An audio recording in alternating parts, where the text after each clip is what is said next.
You might be able to guess that typically I don't like things that change too much.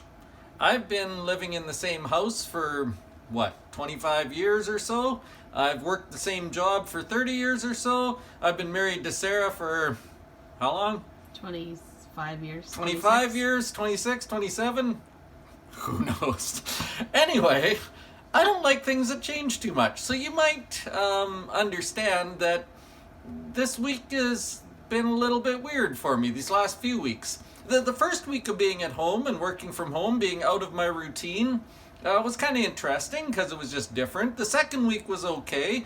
By now I'm starting to think I'm done with this. I want to go back to my routine. Maybe you're feeling that way too. And if you're feeling that way, that's all right. You can feel that way. But what I want us to realize is that we have to change all the time.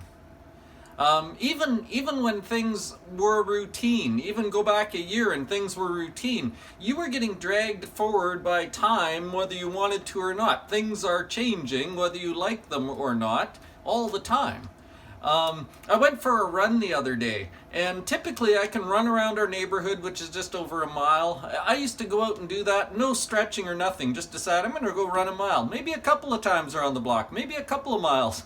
I went out the other day and I ran a mile. Even after playing hockey all winter, I felt like an old man.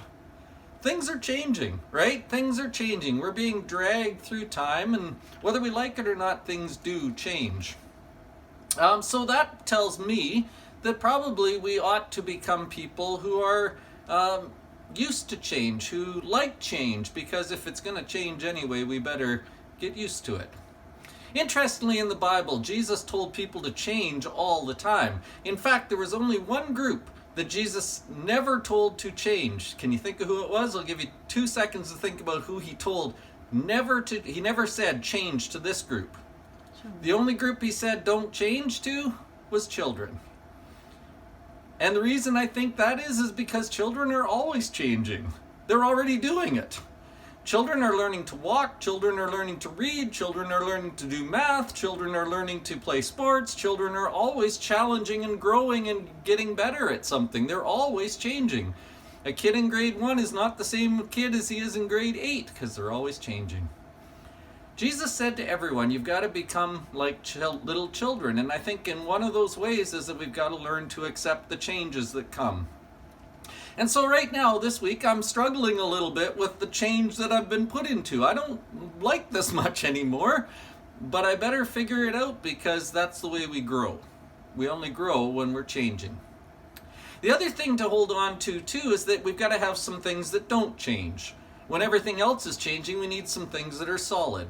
So I'm thankful for Sarah and my family, things that haven't changed. I'm thankful for my job that hasn't changed yet.